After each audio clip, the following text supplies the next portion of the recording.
वृंद की जय। ललिताय गोस्वामी प्रेमानंदे हरि बोल। अनंत कोटि वैष्णव भक्त वृंद की जय। दो बेट है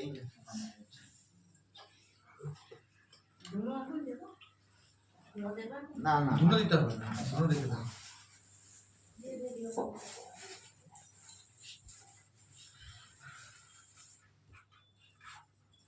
প্রভুর নামটা কি আছে?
আরতি গাইবো।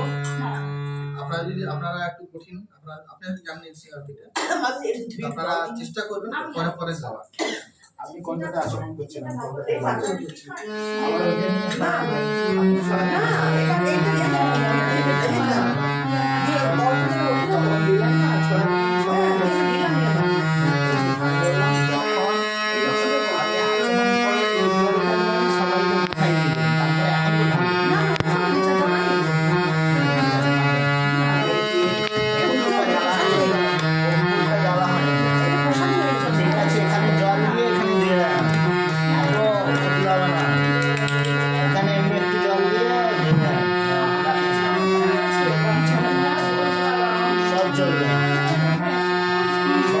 গঙ্গা পুজো হচ্ছে।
মা বোন নিতাই প্রভু আপনাদেরকে একটু আপনাদের যে ম্যারেজ অ্যানিভার্সারি সেটা সম্বন্ধে একটু আপনাদেরকে কিছু বলবেন, ঠিক আছে, বা একটু ভগবত কথা শোনাবেন।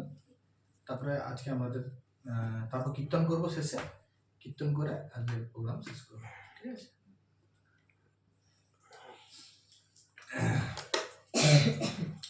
নাহলে একটা কাজ করি, মানে কীর্তন করে তারপর আমরা ইয়ে করছি, ঠিক আছে। রাধা মাধব গাইবো কি আমি কীর্তন করার পরে ক্লাস করছি, ঠিক আছে। প্রথমে একটা কীর্তন হোক, ক্লাস শেষ তারপর আবার কীর্তন করবো, ঠিক আছে।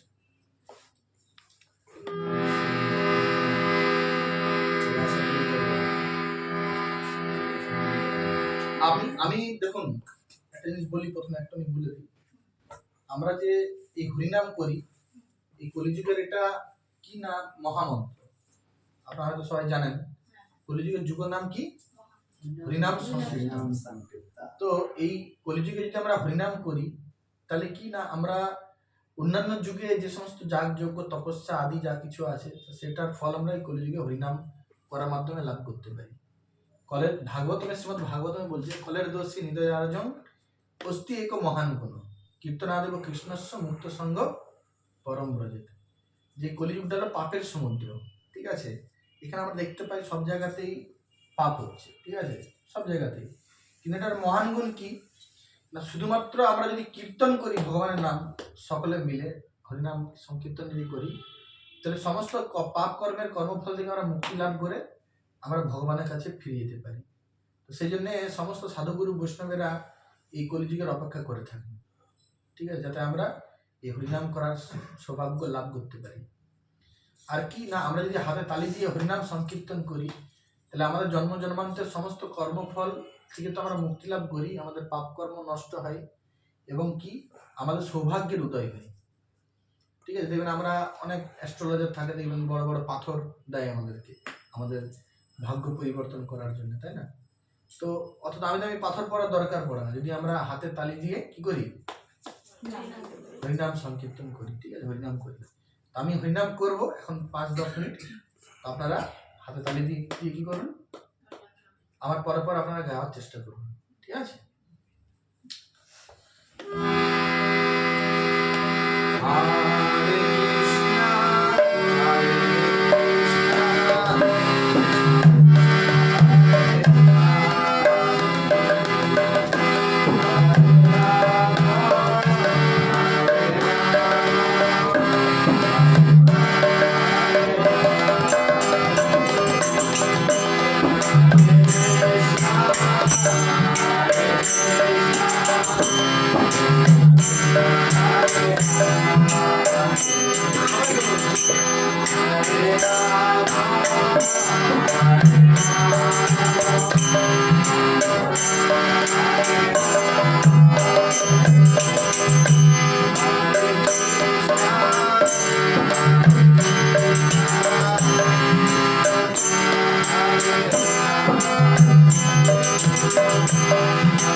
হরে কৃষ্ণ হরে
বলুন তো। আমি কিছু জানি না।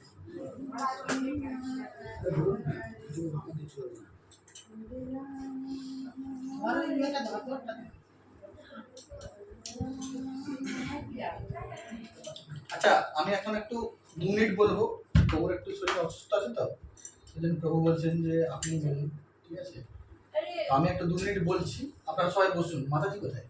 মাতাজি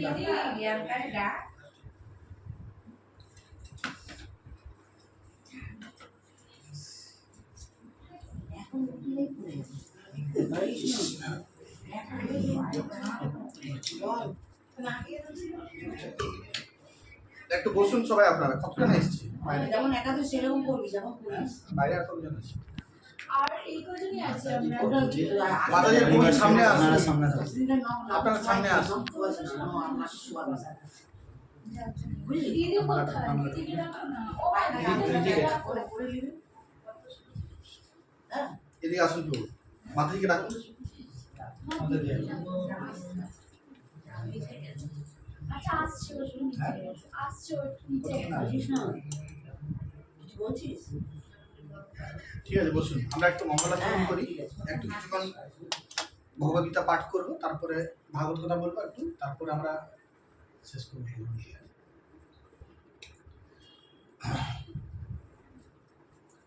সবাই হাত জড়ো করুন। ওম জ্ঞানতিমিরান্ধস্য জ্ঞানাঞ্জনশলাকয়া চক্ষুरुन्मीलितं येन तस्मै श्रीगुरवे नमः। श्रीचैतन्यमनोभीष्टं स्थापितं येन भूतले स्वयं रूपवदा मह्यं ददाति स्वपदं। वन्देऽहं श्रीगुरु श्रीयुतपदकमलं श्रीगुरुं वैष्णवांश्च श्रीरूपं साग्रजातं सहगण रघुनाथान्वितं तं सजीवं साद्वैतं सावधूतं परिजनसहितं कृष्णचैतन्यदेवं श्रीराधा कृष्णपादां सहगण ललिता श्रीविशाखान्वितांश्च नमो विष्णुपादाय कृष्णप्रेष्ठाय भूतले श्रीमते भक्तिवेदान्त स्वामी नामिने। नमस्ते सरस्वती देवे गौरवाणी प्रचारिणे निर्विशेषशून्यवादी पाश्चात्यदेशतारिणे। हे कृष्ण करुणा सिंधु दीनबन्धु जगत्पते गोपेश गोपिका कान्त राधाकान्त नमस्तुते। तप्त काञ्चन गौराङ्गी राधे वृन्दावनेश्वरी विश्वमानुसुते देवी प्रणमामि हरिप्रिये। वाञ्छाकल्पतरुभ्यश्च कृपा सिन्धुभ्येव च पतितानां पावनेभ्यो वैष्णवेभ्यो नमो नमः। जय श्री कृष्ण चैतन्य प्रभु नित्यानंद श्री अद्वैत गदाधर शिवासदि गौर भक्तवृंद। हरे कृष्णा कृष्णा कृष्णा हरे हरे, हरे राम राम राम हरे हरे। मुखं करोति वाचालं पङ्गुं लङ्घयते गिरिं यत्कृपातमहं वन्दे श्रीगुरुतायै परमानन्दमाधवं श्रीचैतन्यईश्वरम्।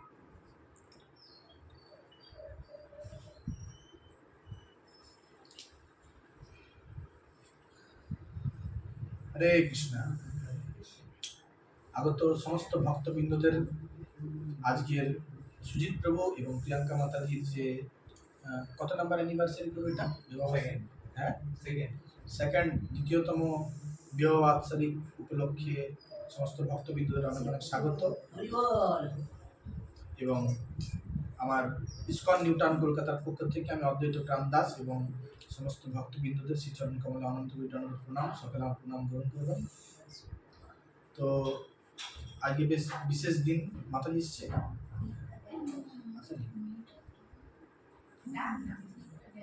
ঠিক আছে, ঠিক আছে, আমাকে দেখে বলুন না, আমি ডাকছি। ঠিক আছে, তো খুব ভালো। প্রভুর সাথে আমার আগের বারে পরিচয় হয়েছে এবং মন্দিরে এসেছি প্রভু আর মাতাজি। তো সেখানে অনেকক্ষণ আমাদের আলাপ হয়, কথাবার্তা হয়। তো সেখানে প্রভু আমার কাছ থেকে একটা গীতা নেয় এবং জপমালা নেয়। ঠিক আছে, প্রথম দেখাতেই মাতাজি খুব ইচ্ছা, মাতাজি জপমালা নেবো, গীতা নেবো। মাতাজি ইন্টারেস্টেড ছিলেন। তারপরে আবার মাতাজি শোভালক্ষ্য নিয়ে এসেছেন বাড়িতে। ঠিক আছে, তিনি সব কিছু প্র্যাকটিস করছেন। আপনারা এখানে সামনেই থাকেন তো সব কিছু, তাহলে আপনারা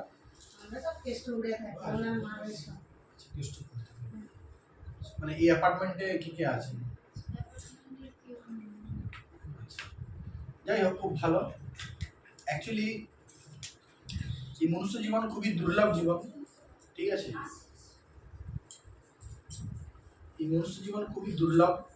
ঠিক আছে, তো মুসলমানদের তারা ঠিক আছে, কোনো অসুবিধা নেই। তো আজকে আপনাদের অ্যানিভার্সারি, তো আমি আজকে ভগবানের যে মাল্য পুষ্পমাল্য যেটা আছে, ঠিক আছে, সেটা ওইদিকে আসুন, এটা আপনাকে ভগবানের পুষ্পমাল্যটা করিয়ে দিলাম। ঠিক আছে, এটা আপনি মাতাজিকে করিয়ে দিন। ঠিক আছে, উলুধ্বনি দাও, উলুধ্বনি, উলুধ্বনি। খুব ভালো। আজকে ভগবানের সামনে, রাধা মাধবের সামনে, নিতাই গৌরাঙ্গের সামনে, ঠিক আছে, দ্বিতীয়বার মালা বদল হয়ে গেল। তো অ্যাকচুয়ালি শাস্ত্রে বলছে কি, যে কৃষ্ণেরও সংসার করো, ছাড়িও না ছাড়।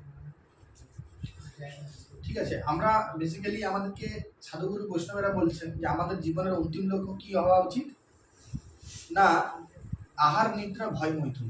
এটা কিন্তু আমাদের জীবনের উদ্দেশ্য হওয়া উচিত, যেটা প্রত্যেকটা পশু সমাজেরা প্রত্যেকটা পশু সমাজই করছে। কি আহার নিদ্রা ভয় আর মৈথুন, খাবার খাওয়া, ঘুমানো, ঠিক আছে, আত্মরক্ষা, নিজেকে আত্মরক্ষা, আর কি সন্তান সন্ততি উৎপন্ন করা। এই চারটা বিষয় প্রত্যেকটা পশু সমাজ করছে। তাহলে পশু সমাজ আর মনুষ্য সমাজের মধ্যে পার্থক্যটা কোথায়? তারা নিজেদেরকে জানতে পারে না যে সে কে, সে কোথা থেকে এসছে, তার জীবনের আসল উদ্দেশ্য কি, এবং মৃত্যুর পরে সে কোথায় যাবে। এটা তারা এই প্রশ্নটা করতে পারে না। কিন্তু মানুষ একটা এমন জীব যে প্রশ্নটার করতেই শুধু পারে না, এইটার উত্তরও সে খুঁজে বার করতে পারে। এটা মনুষ্য জীবনের কি, এটা মনুষ্য জীবনের উদ্দেশ্য। কারণ মনুষ্য, এই যে আমাদের হিউম্যান ইন্টেলিজেন্স, এই যে হিউম্যান ব্রেন, এটা ভগবান দিয়েছেন কিসের জন্য? এটা যাতে আমরা আমাদের জীবনের উদ্দেশ্যটাকে আমরা খুঁজে বার করতে পারি এবং সেদিকে পরিচালিত হতে পারি। তো বেসিক্যালি কি না, আমরা প্রত্যেকে ভগবানের চিন্ময় অংশ। আমরা এই জড় শরীর না, আমরা হলাম কি চিন্ময় অংশ, এবং আমাদের উচিত কি না ভগবানের সেবা করা। কি করা? ভগবানের সেবা করা। আমরা কি শরীর না আমরা আত্মা? কে কে মনে করেন যে আমরা শরীর? হাত তুলুন দেখি। আর কে কে মনে করেন আমরা আত্মা? আত্মা কে কে মনে করেন যে আমরা আত্মা? আপনারা ভুলে যাই, মনে করি কিন্তু আমরা ভুলে যাই। বন্ধ করে আমার পরে শুনবেন, অসুবিধা নেই। রেকর্ডিং করলে তো আমরা হলাম কি, আমরা হলাম আত্মা। আমাদের আত্মার নিরিখে আমাদের উদ্দেশ্য কি? ভগবানের সেবা করা। কিন্তু আমরা দেহ কেন্দ্রিক জীবনযাত্রাতে আমরা আমাদের জীবনের উদ্দেশ্যটাকে কি ভুলে যাই। আমরা যে আত্মা, আমরা যে ভগবানের চিন্ময় অংশ, এবং আমাদের জীবনের উদ্দেশ্য কি হওয়া উচিত? ভগবানের সেবা করা উচিত। আমরা যে আশ্রমেই থাকি না কেন, আমরা গৃহস্থ হই, বানপ্রস্থী হই, ব্রহ্মচারী হই, সন্ন্যাসী হই, ডাজন্ট ম্যাটার, আমাদের উদ্দেশ্য কি? ভগবানের সেবা করা। কিন্তু আমরা সেটা ভুলে গেছি মায়ার প্রভাবে। তার কারণটা কি? তার কারণটা হলো সেন্স গ্রেটিফিকেশন। আত্মেন্দ্রিয় প্রীতি বাঞ্ছা তারে বলি কাম, কৃষ্ণেন্দ্রিয় প্রীতি ইচ্ছা ধরে প্রেম না। তো আমাদের জীবনের উদ্দেশ্য কৃষ্ণ প্রেম লাভ করা, কৃষ্ণ ভক্তি লাভ করা, আর ভগবানের কাছে ফিরে যাওয়া। আমরা জন্ম জন্মান্তর ধরে এই জড় জগতে কি করছি? নিরন্তর ঘুরপাক খাচ্ছি। বোঝা গেল? কখনো টিকটিক হয়ে, কখনো আরশোলা হয়ে, কখনো সাপ হয়ে, কখনো ব্যাং হয়ে, কখনো গরু বাছুর এসব হয়ে, এরকম 84 লক্ষ জনে আমরা ভ্রমণ করছি। কিন্তু অনেক জন্ম জন্মান্তর ভ্রমণ করার পরে কোনো সাধু গুরু বৈষ্ণবের কৃপায় আমরা কি না এই মনুষ্য জন্মটা লাভ করেছি। মনুষ্য জন্ম লাভ করে এই হরিনাম করার, হরিকথা শ্রবণ করার সুযোগটা পেয়েছি। তা আমাদেরকে এই মনুষ্য জীবনের উদ্দেশ্যটা কি করা উচিত? সফল বানানো উচিত, সফল করা উচিত। কিন্তু শুধুমাত্র যদি আমরা আহার নিদ্রা ভয় মৈথুন 4টে জিনিসে যদি আমরা ব্যতীত করি জীবনটাকে, আর জীবনের যেটা আসলে উদ্দেশ্য কৃষ্ণ ভক্তি করা, সেটাকে যদি আমরা ভুলে যাই, তাহলে কিন্তু জানিয়া শুনিয়া কি করলাম? বিষ খেলাম, জেনে শুনে বিষ খেলাম। তো আমরা যে আশ্রমে থাকি, যেভাবে যে পরিস্থিতি থাকি, কেউ আমরা স্টুডেন্ট, কেউ আমরা প্রফেশনাল, কেউ জব করছি, কেউ বিজনেস করছি, কেউ হাউস ওয়াইফ, হ্যাঁ না? আমরা যে প্রফেশনেই থাকি, যে সিচুয়েশনে থাকি, যেমন পরিস্থিতি থাকি, আমাদের উদ্দেশ্য কি হওয়া উচিত? ভগবানের সেবা করা উচিত। আর শাস্ত্রে কি বলছেন? কি বলছে আচার্যরা? যে কৃষ্ণেরও সংসার করো ছাড়ি অনাচার। যে সংসার মানে কি? সংসারকে এমনিতে অন্ধকূপ বলা হচ্ছে। সংসারকে কি বলা হচ্ছে? যে দাবানল, এখানে কি আগুন লাগাতে আসে না।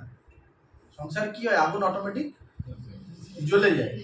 এখানে কেউ আগুন জ্বালাতে আসে না। আমরা মনে করি ও পাশের ঘরে আমাদের নামে অনেক কিছু বলেছে, ওর জন্য আমার বাড়িতে ঝগড়া, বা ওর জন্য আমার বাড়িতে ঝগড়া। তো বাড়িতে অ্যাকচুয়ালি অশান্তি বা ঝামেলা কারোর জন্য হয় না। এটা কি কারণে হয়? এটা গাছে গাছে যেমন ঘর্ষণ লাগে, দাবানল জ্বলে ওঠে, বনে কি আগুন লাগাতে যায়? ঠিক সেরকম সংসারটা হলো দাবানল। কিন্তু কি না, যদি সংসারে কেউ কৃষ্ণ ভক্তি করে, গুরু বৈষ্ণবদের কৃপা আশীর্বাদে কেউ যদি কৃষ্ণের ভক্তি করে, তাহলে গুরুদেবের কৃপায়, কৃষ্ণের কৃপায় কি হয় না, সেই সংসারের যে দাবানল, সেটা ঘনাত্ম যে মেঘ, সেই মেঘের যে বাড়ি বর্ষণ, সেই কৃপারূপ বাড়ি বর্ষণের মাধ্যমে সে সংসারে কি হয়? আগুন নিভে যায়। আর কি হয়? সে সংসারে সুখ শান্তি ফিরে আসে। বুঝা গেল? তো শাস্ত্রে বলছে কি না, এই সংসার থেকে পরেও যদি কেউ কৃষ্ণ ভক্তি করে, কৃষ্ণ নাম করে, তাহলে সে এই সংসার থেকেই ভগবানের ভগবত ধাম সে ফিরে যেতে পারবে। এবং এই সংসারে এসে কি গোলক বৃন্দাবনের যে আনন্দ, অপ্রাকৃত আনন্দ, সেটাকে সে আস্বাদন করতে পারবে। কিন্তু যদি সেটা আমরা না করি, তাহলে কি হবে না, আমাদের মধ্যে কলহের সৃষ্টি হবে। কারণ কলিযুগ, কলি সবসময় চেষ্টা করে কি করে আমাদের মধ্যে কলহের সৃষ্টি করা যায়। কলি সবসময় একটা ফাঁক খুঁজে বেড়ায়। যেমন পরীক্ষিত মহারাজকে কি করেছিলেন? তিনি বিভ্রম করে দিয়েছিলেন। আমরা জানি পরীক্ষিত মহারাজের ব্যাপারে, তাই না? শুনেছেন নাম পরীক্ষিত মহারাজের? তো পরীক্ষিত মহারাজ কি করেছিলেন? তিনি বলেছিলেন 4টা জায়গায় স্থান দিতে। কোথায় কোথায়? যেখানে আমিষ আহার হয়, যেখানে নেশা হয়, যেখানে দ্রুত পীড়া হয়, যেখানে অবৈধ সঙ্গ হয়। আর একটা 5 নম্বর জায়গা কি? যেখানে অনেক বেশি ধন আছে বা সোনা আছে, যেটা ভগবানের সেবায় লাগে না। পরীক্ষিত মহারাজের ছিল মুকুট সোনার। কলি সেখানে প্রবেশ করে গেল। প্রবেশ করে কলি কি করলো? ফার্স্ট পরীক্ষিত মহারাজের মাথাটা খারাপ হয়ে গেল। পরীক্ষিত মহারাজ কি করলেন? তার সাধুর অপরাধ করলেন, সিঙ্গিল, হ্যাঁ না, তার যে পিতাশ্রী ছিলেন তার চরণে অপরাধ করলেন এবং তাকে অভিশপ্ত হতে হলো 7 দিনের মধ্যে তক্ষক নাগ তাই কি করবে, দংশন করবে এবং সে মৃত্যুবরণ করবে। তো তখন তিনি সুখদেব গোস্বামীর কাছে যান এবং সেখানে তিনি 7 দিন 7 রাত ভাগবত কথা শ্রবণ করেন এবং আমরা জানি তিনি ভগবত ধামে প্রবেশ করেন। তারপরে তো বেসিক্যালি কি না, কলি চেষ্টা করছেন, যেহেতু কলি যুগ এখন, তিনি হচ্ছেন রাজা এই যুগের, তো তিনি চেষ্টা করছেন যে কি করে এক একটা সংসারকে ভাঙা যায়। এটা কলির কি প্রচেষ্টা। বেসিক্যালি আমরা দেখতে পাই এখন বিভিন্ন সংসারে আমরা দেখতে পাই কি করে, মানে কি বলবো, একটা সংসার হতে না হতেই ভেঙে যায়। বিশেষ করে ডাইভোর্স, এইসব যে জিনিসগুলো, এগুলো বেসিক্যালি আমাদের বৈদিক সংস্কৃতির জিনিস না, এগুলো পাশ্চাত্য দেশের জিনিস, পাশ্চাত্য দেশের জিনিস এগুলো হিন্দু মানে আমাদের বৈদিক সংস্কৃতি না। বৈদিক সংস্কৃতিতে কি না এই সমস্ত টার্মস নেই অ্যাকচুয়ালি, কিন্তু এটা এসছে কি জন্য, এটা কলির প্রভাব, কলি এগুলো করাচ্ছে এই জিনিসগুলো, ঠিক আছে। কিন্তু কেউ যদি আমরা সাধুগুরু বৈষ্ণবের কৃপায় যদি আমরা কৃষ্ণ ভক্তি করি, কৃষ্ণ নাম করি, ভগবানের চরণে আশ্রয় থাকি, তাহলে কিন্তু কলির এই সমস্ত অনস্লট থেকে আমরা রক্ষা পেতে পারি। কলি সবসময় চাই কি সেপারেশন, সেপারেশনের কাজগার কলির। আর চৈতন্য মহাপ্রভু যিনি স্বয়ং শ্রীকৃষ্ণ, যিনি এসছেন এই কলিযুগে অবতারিত হয়ে, তার কাজ কি না ইউনাইশন। চৈতন্য মহাপ্রভু সবাইকে ইউনাইট করতে চাই, আর কলি কি চাই, ভাঙতে চাই, তাই না। তো আগেকার দিনে আমরা দেখতে পাই যে একটা 52-51 পরিবার থাকতেন, তাই না, সকলে একসাথে মিলেমিশে। আস্তে আস্তে আস্তে আস্তে আমরা কি দেখছি, ছোট হচ্ছে, তাই না, সংসার ছোট হচ্ছে। তো এটা কার প্রভাবে হচ্ছে না, কলির প্রভাব হচ্ছে। যদি কলির প্রভাবকে যদি প্রতিহত করতে হয়, তাহলে একমাত্র কার স্মরণ গ্রহণ করতে হবে না, ভগবান শ্রীকৃষ্ণ, ভগবান চৈতন্য মহাপ্রভু স্মরণ গ্রহণ করতে হবে। সেটা কিসের মাধ্যমে করতে পারি না, তার নামের মাধ্যমে, দিব্য নাম। হরে কৃষ্ণা কৃষ্ণ কৃষ্ণ হরে হরে, হরে রাম রাম রাম হরে হরে। আমরা যদি এই ভগবানের দিব্য নামকে আশ্রয় করে যদি আমরা আমাদের জীবনকে অতিবাহিত করি, তাহলে আমরা কলির এই প্রভাবকে প্রতিহত করতে পারি এবং ভগবানের প্রেমময়ী ভক্তিতে যুক্ত হয়ে ভগবানের কাছে ফিরে যেতে পারি। বুঝা গেল? নামাশ্রয় করিয়া যতনে তুমি থাকো আপন কাজ। ভক্তিবিনোদ ঠাকুর বলছেন, আমাদের সপ্তম গোস্বামী ভক্তিবিনোদ ঠাকুর, এই যে দেখতে পাচ্ছেন উপাদের পরে তারপরে এক মানে বাড়ির থেকে 1, 2, 3, 4 নাম্বার ভক্তিবিনোদ ঠাকুর। উনি ছিলেন অনেক বড় ম্যাজিস্ট্রেট তখনকার দিনে, আজ থেকে প্রায় 100, 200, 100, 150, 100 বছর আগে, ঠিক আছে। তারপরে কি না, উনি ম্যাজিস্ট্রেট এবং গৃহস্থ ভক্ত ছিলেন, তিনি বিবাহিত গৃহস্থ ছিলেন। তো তিনি কি করতেন না, ম্যাজিস্ট্রেট, তিনি সারা রাত ধরে বই লিখতেন। 4টার সময় তিনি কি করতেন না, তিনি জব করতেন, 4টা থেকে করা পর্যন্ত, 6টা 7টা পর্যন্ত তিনি জব করতেন। তারপর তিনি কি করতেন না, তারপরে তিনি বই পড়তেন, তারপরে তিনি ব্রেকফাস্ট করতেন, তারপর তিনি কোর্ট যেতেন বা অফিস যেতেন, ম্যাজিস্ট্রেট ছিলেন। সারাদিন কাজ করে আসার পরে 5টা 6টার সময় তিনি আসতেন, হাত মুখ ধুয়ে কিছু খেয়ে তিনি ঘুমিয়ে পড়তেন। উঠতেন কটায়, রাত 12টার সময়। 12টায় উঠে তিনি আবার সেই রুটিন, সারা রাত বই লেখা, আবার সেই হরিনাম জপ করা। তার মধ্যে কি না, তার মধ্যে তিনি তার পরিবারকেও সময় দিতেন। তার ডিভাইড ছিল, তিনি যখন অফিস থেকে আসতেন, এসে পরে সবার সাথে মিট করতেন, তার পরিবার যারা ছিলেন পরিবার সাথে বসতেন, তাদের সাথে গল্প করতেন, যারা বাইরের লোক ছিল তাদের সাথেও মিট করতেন, ঠিক আছে। তারপর তিনি খেয়ে দিয়ে 8টার মধ্যে ঘুমাতে যেতেন, 8টার সময়। তো এটা একটা প্রকৃত গৃহস্থের কর্তব্য। তা আমরা অ্যাটলিস্ট ওই লেভেলে না যেতে পারলেও কি না, আমরা অন্তত পক্ষে 2 মালা 4 মালা করে সারাদিনে হরিনাম করতে পারি। সেটা কত মিনিট সময় লাগবে, 15 মিনিট, আধা ঘন্টা, তাই না। আমরা ভগবানের নাম করতে পারি, তারপরে আমরা আমাদের যা কাজ আছে সেই কাজে আমরা যুক্ত থাকতে পারি, তাই না? এটাতে কি হবে, এটা করলে আমরা ভগবানের বিশেষ কৃপা লাভ করতে পারবো, তাই না? আর কি না, কলির যে এই 5টা জায়গা বিশেষ করে, ঠিক আছে, আমাদেরকে চেষ্টা করতে হবে এই 5টা জায়গা থেকে সাবধান থাকা। এই 5টা জায়গাতে কলি কিন্তু বাস করে, মনে রাখবেন। কি বললাম? আমিষাহার, নেশা, দ্রুতক্রিয়া মানে জুয়া খেলা, অবৈধ সঙ্গ, স্বামী স্ত্রী ব্যক্তি রেখে অন্য সম্পর্ক, 5 নাম্বার হলো হিউজ পরিমাণের যেটা সোনা বা ব্ল্যাক মানি যেটাকে বলা হচ্ছে, সেখানে কলি কিন্তু বাস করে। সেখানে যদি সেটার মধ্যে কোনো একটা জায়গা যদি আমার ডিফেক্ট থাকে, তাহলে কিন্তু আমি কলির প্রভাবে আছি, আমি কলির দ্বারা প্রভাবিত আছি, কলির দ্বারা পরিচালিত হচ্ছে। আর এইটাকে প্রতিহত করার একটাই মাত্র উপায়, সেটা হলো কি, হরিনাম সংকীর্তন। বোঝা গেল? তো এবারে ডিসাইডটা আমাদেরই করতে হবে যে আমরা কার দলে থাকবো। আমরা কলি মহারাজের দলে থাকবো না চৈতন্য মহাপ্রভুর দলে থাকবো। চৈতন্য মহাপ্রভু হলো কি সংকীর্তন আন্দোলন, ঠিক আছে? তো কলি অধর্মের বন্ধু, অধর্ম বন্ধু হলো কে? কেউ যদি অধর্ম, আমরা দেখতে পাই এখনকার দিনে যারা অনেক বেশি অধর্ম করে, পাপ কর্ম করে, তাদেরকে অনেক বেশি গ্লোরিফিকেশন করা, তাদেরকে অনেক রিওয়ার্ড দেওয়া হয়, হ্যাঁ না?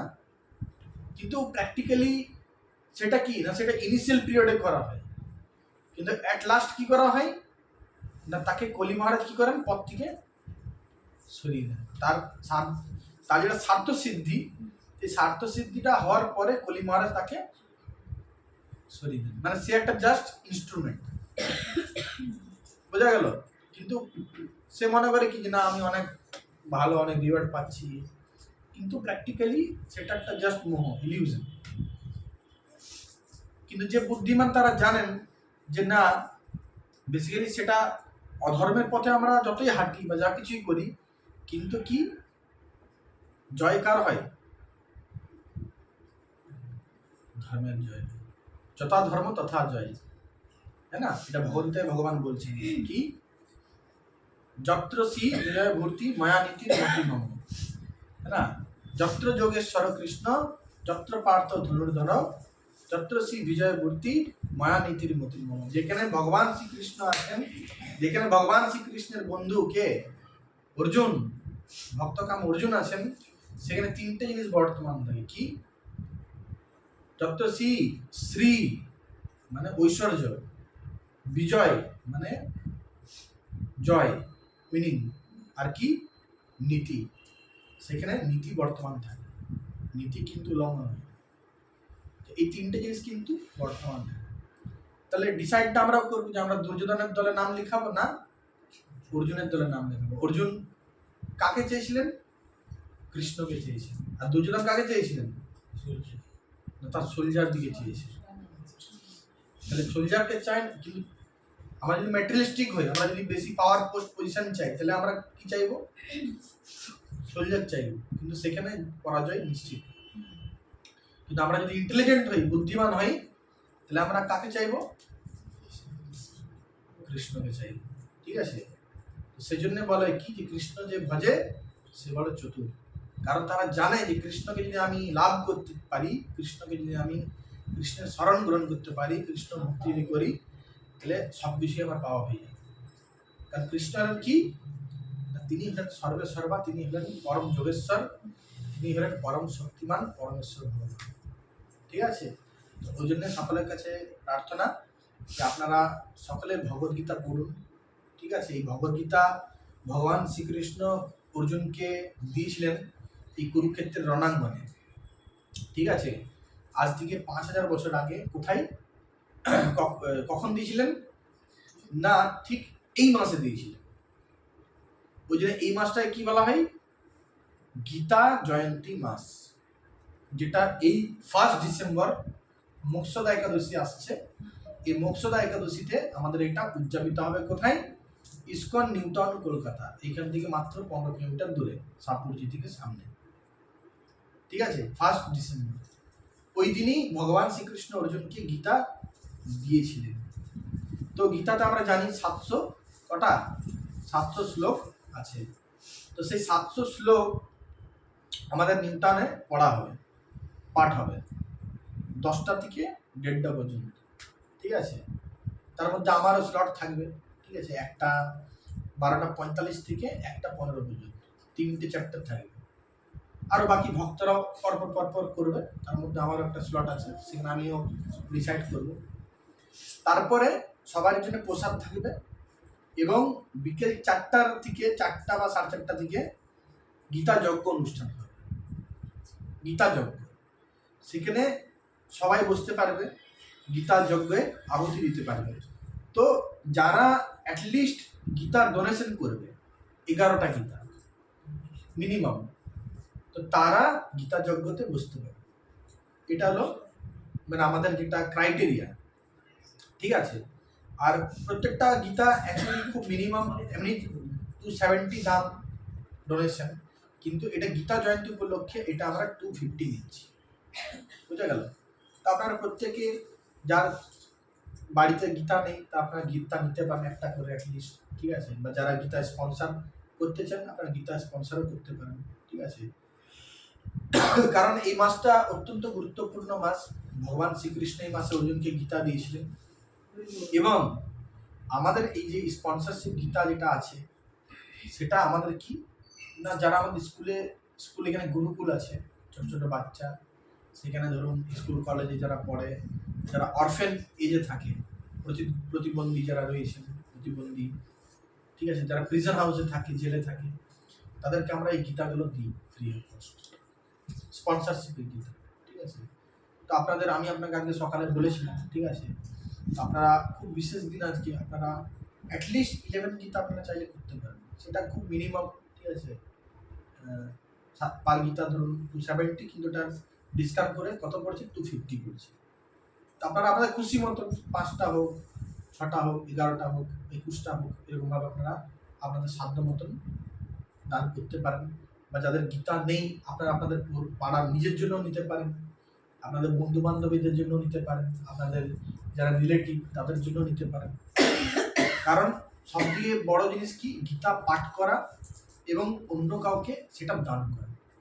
ভগবান শ্রীকৃষ্ণকে যদি আমরা খুশি করতে চাই, খুশি করতে চাই, তাহলে ভগবান এই ভগবদ্গীতা গীতাটা দাও, ভগবান এই ভগবদ্গীতা দাও, গীতাটা এখানে আছে। ভগবান এই ভগবদ্গীতায় কি বলছেন, যে যিনি এই ভগবদ্গীতার জ্ঞান নিজে পড়েন এবং অন্য কাউকে দান করেন, সে আমার সব দিকে বেশি প্রিয়। এটা কে বলছে? কৃষ্ণ বলছে অর্জুনকে, ঠিক আছে, যে হে কুন্তি পুত্র অর্জুন, যে এই গীতার বাণী কি করে অন্য কাউকে দান করে, সে আমার সব দিকে বেশি প্রিয়। তো গীতার বাণী আমরা দুভাবে দান করতে পারি, আমরা নিজে পড়ে সেই গীতার বাণীকে আমরা মানুষকে গীতার জ্ঞান দান করতে পারি। আর সেকেন্ড কি না, এই যে গ্রন্থ, এটা ছিল প্রভুপাদের গ্রন্থ শ্রীমদ্ ভগবদ্গীতা, যথাযথ এই যে আপনারা দেখতে পাচ্ছেন। তো এর আগে অনেকগুলো পাবলিকেশন এসছে, ঠিক আছে, প্রায় আপনার 400-এরও বেশি পাবলিকেশন এর আছে, কিন্তু একজনও এই যে আমাদের ছিল প্রভুপাদ, ইসকনের যিনি ফাউন্ডার চার্জ, আপনারা সবাই জানেন। তো এনার বই পড়ে লক্ষ লক্ষ মানুষের জীবন পরিবর্তন হয়েছে, লক্ষ লক্ষ মানুষ, ঠিক আছে। তো ইনি আপনারা জানেন ইনি কলকাতারই ছিলেন, ঠিক আছে। তো এনার বার্থ প্লেস হলো টালিগঞ্জ, ঠিক আছে। এনার প্রথম যে মন্দির হাতে নিজে ইনগ্রেশন করেছিলেন সেটা হলো কোথায়, আমাদের ইসকনের যে ফার্স্ট টেম্পল ইন্ডিয়ার, সেটা হলো অ্যালবার্ট রোড, মিন্টু পার্ক। আপনারা গেছেন হয়তো অনেকেই, কে কে গেছেন হাত তুলুন দেখি, আর কেউ জাননি? ভেরি আনফর্চুনেট, কলকাতাবাসী আপনারা সবাই, আপনারা কেউ জাননি। এনিহাও যাবেন সবাই, ঠিক আছে। মিন্টু পার্ক, ঠিক আছে, খুব সামনেই অ্যালবার্ট রোড, সেখানে ইসকনের ফার্স্ট টেম্পল ইন্ডিয়ার, যেটা ছিল প্রভুপাদ নিজের হাতে তিনি ইনগ্রেশন করেছেন, মন্দিরটা ওপেনিং করেছেন। আর ছিল প্রভুপাদের ইচ্ছা ছিল কি, যে এনার বার্থ প্লেসটা হলো টালিগঞ্জে, গুগলে সার্চ করবেন বেরিয়ে যাবে, ঠিক আছে, যে নামগুলো বলছি সার্চ করবেন বেরিয়ে যাবে। Birth place Tollygunge, Prabhupada birth place, সেখানে ঘুরে আসতে পারেন। এখনো কাঁঠাল বৃক্ষটা এখনো আছে, দেখুন, যার নিচে প্রভুপাদের কি জন্ম হয়েছিল। আমরা সবাই এখানে দেখে এসেছি, প্রসাদ পেয়ে এসেছি, আপনারাও সবাই যাবেন, ঠিক আছে। আর প্রভুপাদের ইচ্ছা ছিল কি না, কলকাতা যেহেতু ওনার জন্মভূমি, প্রভুপাদের ব্যাপারে আপনারা কে কে জানেন, হাত তুলুন তো দেখি। প্রভুপাদের নাম কারা কারা শুনেছেন? কেউ শুনেননি বাকি আর? শোনা জানেন তো, এনাকে জানেন তো? এই 70 বছর বয়সে কোথায় গেছিলেন? আমেরিকা গেছিলেন। কি না, তার গুরুদেবের যে আজ্ঞা কৃষ্ণ নাম প্রচার করার জন্য। হ্যাঁ, সরি, হ্যাঁ, রাইট রাইট, উনি মেডিকেল রিপ্রেজেন্টেটিভ ছিলেন। পরে উনি কি না, ওনার গুরুদেবের আজ্ঞা পালনের জন্য উনি কোথায় গেছিলেন না, উনি আমেরিকা পাড়ি দিয়েছিলেন। ঠিক আছে, আমেরিকায় গিয়ে তিনি কি করেছিলেন, তিনি 108টা মন্দির তিনি সারা বিশ্বে কি করেছিলেন, প্রতিষ্ঠা করেছেন। 108টা মন্দির সারা বিশ্ব জুড়ে। এবং কি করেছিলেন না, তার হাজার হাজার শিষ্য, 5000 7000 শিষ্য তিনি বানিয়েছিলেন। ঠিক আছে, আর কি করেছিলেন না, তিনি চেয়েছিলেন যে কলকাতা যেহেতু ওনার জন্মভূমি, কলকাতার মধ্যে একটা বিশাল বড় ইউনিক একটা টেম্পল হোক। গল্প করলে একটা মাথা দিয়ে একটু বাইরে দিয়ে কোথাও পরে বাইরে করবেন, 2 মিনিট বলে দিই।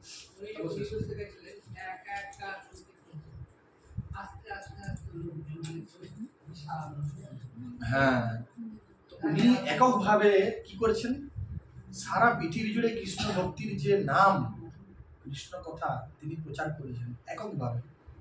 ঠিক আছে, তো প্রভুপাদের যে অবদান সেটা অনবদ্য অবদান। আমরা প্রভুপাদের বই যদি পড়ি তাহলে আমরা বুঝতে পারবো যে প্রভুপাদ কি কি করেছেন। প্রভুপাদের একটা জীবনী সিরিয়াল আছে, সবাই শুনবেন। ঠিক আছে, প্রভুপাদের একটা সিরিয়াল আছে কি না, যেটার নাম হলো অভয়চরণ। ঠিক আছে, নিয়ে আসুন এখানে ভোগ লাগিয়ে দিন। অভয়চরণ একটা সিরিয়াল আছে, অভয়চরণ, সার্চ করবেন বেরিয়ে যাবে, অভয়চরণ। তো এই সিরিয়ালটা প্রভুপাদের যে একনিষ্ঠ ভক্ত, এই যে ভগবদ্গীতার যে বাংলা অনুবাদক,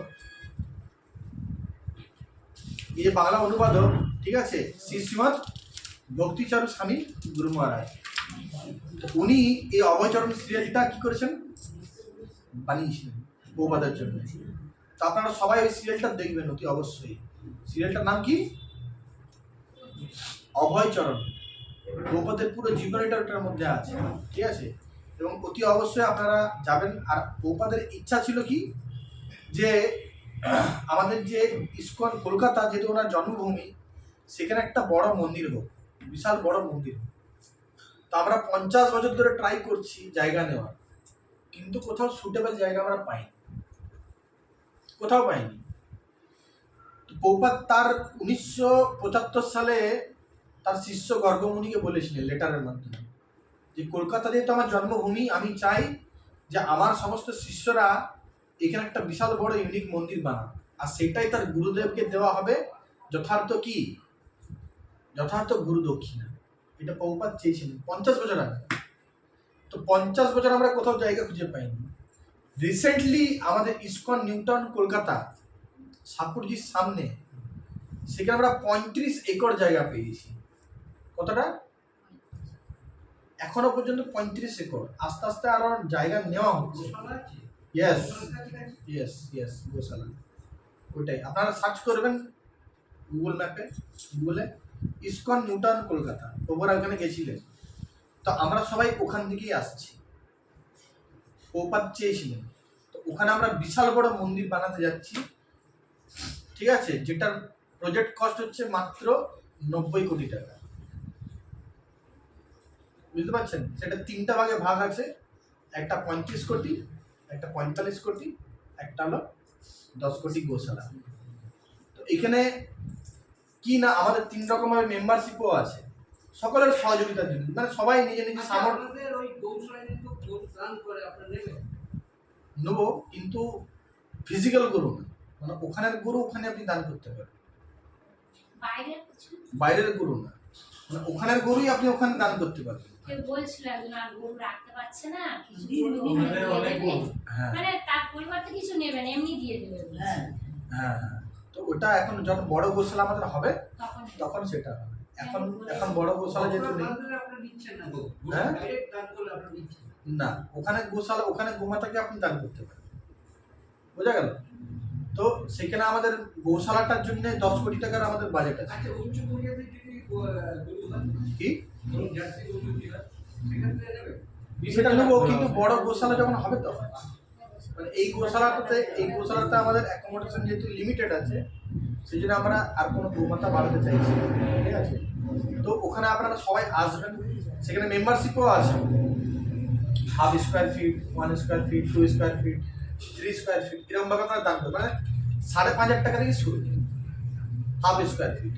কেউ যদি 1 স্কোয়ার ফিট দিতে চাই তাহলে 11,000, মানে মন্দির কনস্ট্রাকশনের জন্য, মন্দির বানাবার জন্য। কেউ যদি 2 স্কোয়ার ফিট দিতে চাই তাহলে 22,000 টাকা। তো এরকমভাবে আপনারা নিজেদের সামর্থ্য অনুযায়ী ভগবান শ্রীকৃষ্ণের, ভগবান নিতাই গৌরাঙ্গের সেবার জন্য, প্রভুপাদের সেবার জন্য আপনারা সহযোগিতা করতে পারেন। আর কি না, যদি কেউ মিনিমাম 2 স্কোয়ার ফিট দেয়, 2 স্কোয়ার ফিট, তাহলে তার কি হবে না, তার নামে এবং তার পরিবারের নামে ইটে তার নাম দেওয়া হবে, ইটে। এবং সেই ইটটাকে কি না মন্দির কনস্ট্রাকশনের জন্য সেটাকে দেওয়া হবে। ওটাকে তার- আপনি তৈরি করবেন ইটটা? ইট আমরাই দেবো, ইট আমরাই দেবো। হ্যাঁ, না না ওরাই দেবে কিনে আপনাদের দাম দিতে হবে। আপনাকে দক্ষিণ দিতে হবে। আপনাদের দামটা আমরা ধরুন আমরা দিতে চাইলাম, আমরা ইটের দামটা ইটের দামটা হলো 2 স্কোয়ার ফিট। 2 স্কোয়ার ফিটের ইটের দাম আপনাকে দিতে হবে মিনিমাম। বড় ওটা ইটের ব্লক, বড় ইট ঠিক আছে। ব্লক ব্লক স্কোয়ার ফিট কনস্ট্রাকশনের আপনারা ব্লক এই ব্লক 2 স্কোয়ার ফিট কনস্ট্রাকশনের আপনারা ফান্ডিং করবেন। আর ওনারা ইটের মধ্যে আপনাদের নাম লিখে, 50 টাকা ব্লক নাকি হ্যাঁ, ব্লক 50 টাকা হবে। 2 স্কোয়ার ফিট, হ্যাঁ 2 স্কোয়ার ফিট, হ্যাঁ, 2 স্কয়ার ফুট 50 ধরে 22,000, আর 22 সাইজ এইটা ঠিক বলে 22,000, ওটা 2 স্কোয়ার ফিট। আর কেউ যদি চায় যে না আমি তার কম দেবো বা আমি দিতে পারবো না, তাহলে সে 1/2 স্কোয়ার ফিট দিতে পারে। 1/2 স্কোয়ার ফিট থেকে স্টার্ট, সেটা হলো 5,500 টাকা। সেখান থেকে আপনার স্টার্টিং আছে। তো সেই নাম আমাদের নমিনেশন করা হয়, সেখানে নাম আমাদের অ্যানাউন্সমেন্ট করা হয়, সেখানে সবাই শুনবেন একটু, সেখানে নাম আমাদের অ্যানাউন্সমেন্ট করা হয়, সেখানে তাকে পুষ্পমাল্য দেওয়া হয়, প্রসাদ দেওয়া হয়, এবং তার নাম স্ক্রিনে আসে, ঠিক আছে। মহারাজের থেকে গার্ল্যান্ড, প্রসাদী, মালা এসব দেওয়া হয়, ঠিক আছে। তো আপনারা অতি অবশ্যই মন্দিরে আসুন, ঠিক আছে। সেখানে আরও আমি বেসিক্যালি আমি এখানে গোশালায় থাকি, সেবাতে নিত্য সেবা অফিসে থাকি ওখানে। তো সেখানে বগুড়া গেছেন, ঠিক আছে। এখন ওখানে কয়টা গরু আছে? ওখানে 25-25টা কি সব জার্সি না দেশি আছে, দেশি। দেশি মানে গিরপি নেই, গুজরাটের গিরপি নেই। গির গরু একটা আছে, ওটা বলদ আছে। সেখানে আমাদের গুরুকুলও আছে, ঠিক আছে। গুরুকুল বড় কিচেন আছে, ঠিক আছে। আপনারা অতি অবশ্যই সকালে আসুন, ঠিক আছে। তো সেখানে আসলে সেখানে আপনারা প্রসাদও পাবেন। সেখানে আমাদের ব্রেকফাস্ট, লাঞ্চ, ডিনার 3 ধরনের প্রসাদ হয়। আর কি হয়, ভগবানের নাম সংকীর্তন হয়, সন্ধ্যা আরতি, মায়াপুরের মতন সন্ধ্যা আরতি হয়, ঠিক আছে। মঙ্গল আরতি হয়, ভোর 4:30টার সময় মঙ্গল আরতি হয়, সন্ধ্যা আরতি 6:30টার সময় হয়, ঠিক আছে। এইভাবে আপনারা খুব সুন্দর করে ভগবানের নাম সংকীর্তন করে, হ্যাঁ, ঠিক আছে। তুলসী পাতা আছে, এখানে নিয়ে চলে আসবে। ঠিক আছে। কোথায় তুলসী পাত্র, তুলসী পাতা আছে। কোথায়? দেখতে ওই তো, একটু পেয়েছি। তো এনিহাও আপনারা সবাই প্রত্যেকে আসবেন, আর সবাই বাড়িতে কি করুন, বিনাম জপ করুন। তবু ওইখানে ওই সোমবারে একাদশী দিন জয়ন্তী তো, যারা ওইটা কখন পাঠ হবে বিদ্যাটা 10টা থেকে শুরু হবে। 10টা থেকে শুরু। হ্যাঁ, আপনারা 9টার মধ্যে চলে আসতে আমি পারেন। এখানে আসি, হ্যাঁ এবং ওইখানে শালসুলমণি বাবু আছে না, হ্যাঁ হ্যাঁ, ওনার ক্লাস নেই। ওকে, ওনার 2-3 জায়গায় ক্লাস করে, 2 জায়গায় ক্লাস করে। খুব ভালো। টেস্টে আসে উনি ক্লাস করে। আমি অনলাইনে ক্লাস করাই, ঠিক আছে। আমাদের অনলাইনে ক্লাস হয় 9টা থেকে আমি একটা 9:30। অনলাইনে ক্লাস করি, পানিহাটি। পানিহাটি থেকে, ঠিক আছে, কোনো অসুবিধা নেই। বিক্রম বাবুর ক্লাস করি। খুব ভালো, ঠিক আছে। আমাদের নিউটাউনেও ক্লাস হয়, আমাদের নিউটাউনে বেসিক্যালি ইংলিশ আর হিন্দিটা বেশি হয়, ঠিক আছে। আমি রিডিং ক্লাস করাই, সেটা চৈতন্য চরিতামৃতের উপর আর শ্রীমদ্ ভাগবতের উপর। গীতা আমি হিন্দি করাতাম, এই গীতাটা শেষ হয়ে গেছে। তো সেখানেও আপনারা আমার ইউটিউবে রেকর্ডিং ক্লাসগুলো আছে, অদ্বৈত প্রাণ দাস নামে, সেখানে আমরা শুনতে পারি। আর জুম ক্লাসটা লাইভ করাই, ঠিক আছে, সেটা রাত 9টা থেকে 9:30 বাংলাতে। আর ইংলিশে একটা হয় আমার এই 3টে থেকে 3:30 রিডিং ক্লাস, ভাগবত মন্ত্র, ঠিক আছে। তো সেখানেও আপনারা জয়েন করতে পারেন।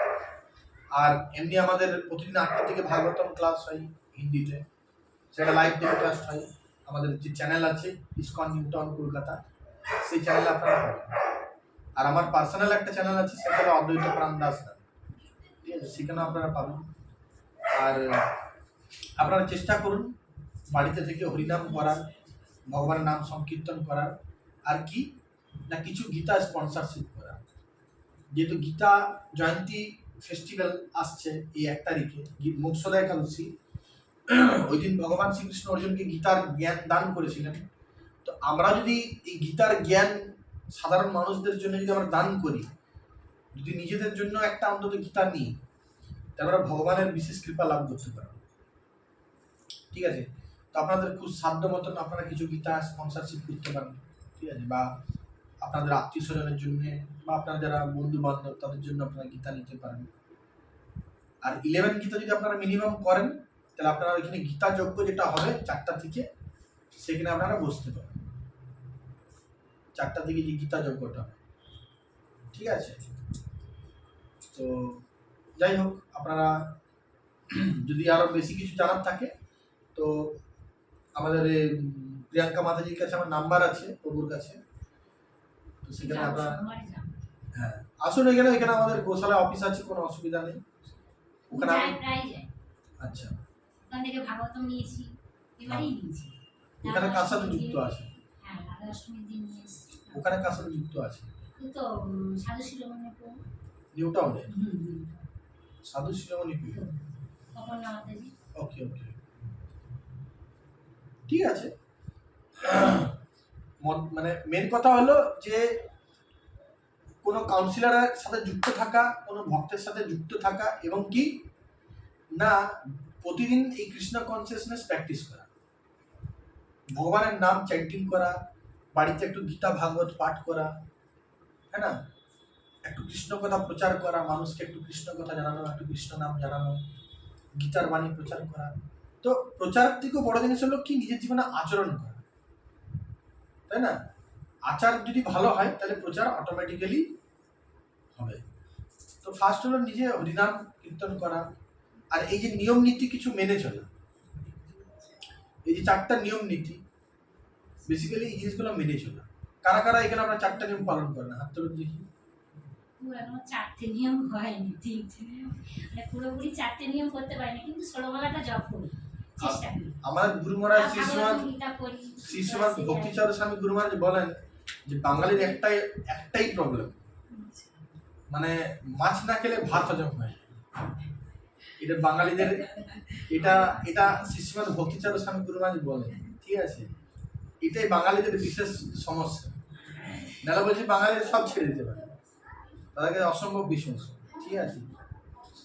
তো বেসিক্যালি সেটার একটা অপশনাল প্রোডাক্ট এসছে, আপনারা হয়তো জানেন না কেউ, মালয়েশিয়ান সোয়া।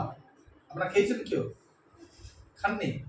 তাহলে মায়াপুর গিয়ে যদি খান সেটা, ঠিক আছে, মাছের মতনই ফ্লেভার, কিন্তু সোয়াবিন দিয়ে তৈরি, ঠিক আছে, মাছের মতনই ফ্লেভারটা একদম মাছের মতন, কিন্তু কিসের জিনিস এটা?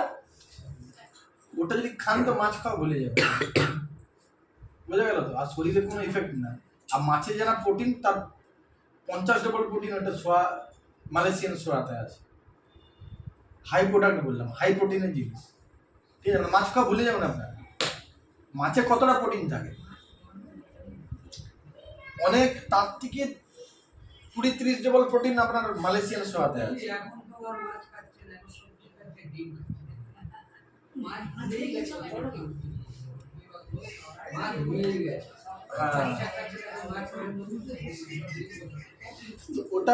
ওটা আরো বেশি ক্ষতি করে।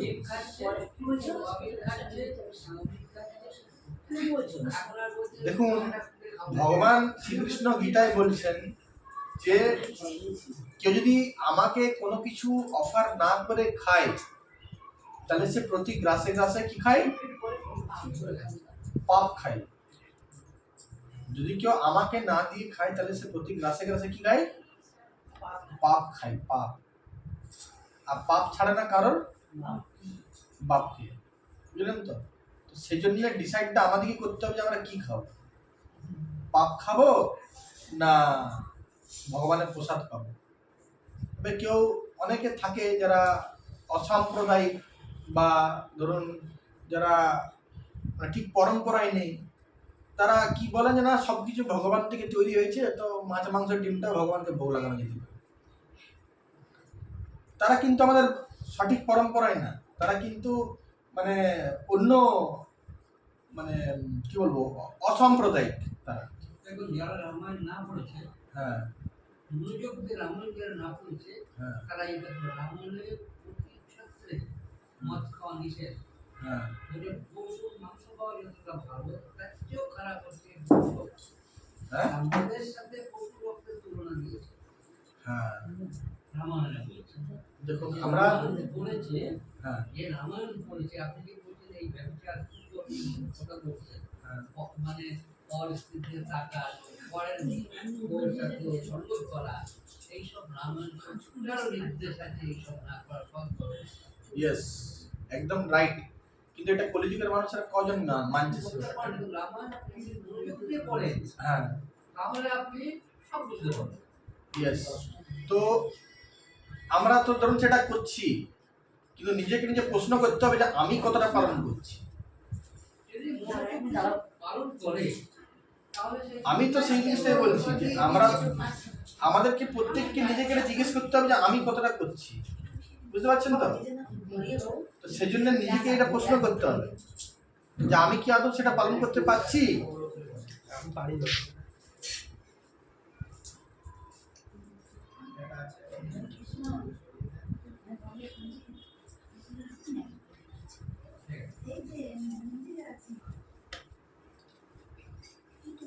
বোঝা গেল প্রভু কি বলছি?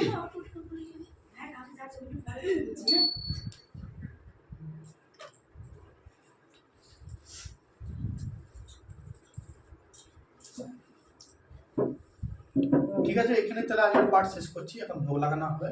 হরে কৃষ্ণা কৃষ্ণা কৃষ্ণা হরে হরে, হরে রাম রাম রাম হরে হরে। जगद्गुरु श्री प्रभुपाद की जय, बोले पावन श्री गुरु महाराज की जय, अनंत कोटि वैष्णव भक्तवृंद की जय। जय वैष्णव के मानंदे। বলুন কারো যদি কোনো প্রশ্ন কিছু জিজ্ঞাসা থাকে করতে পারেন, তোমরা এই 5 মিনিট আলোচনা করতে পারেন। আমি এত কিছু বললাম, আপনারাও কিছু বলুন।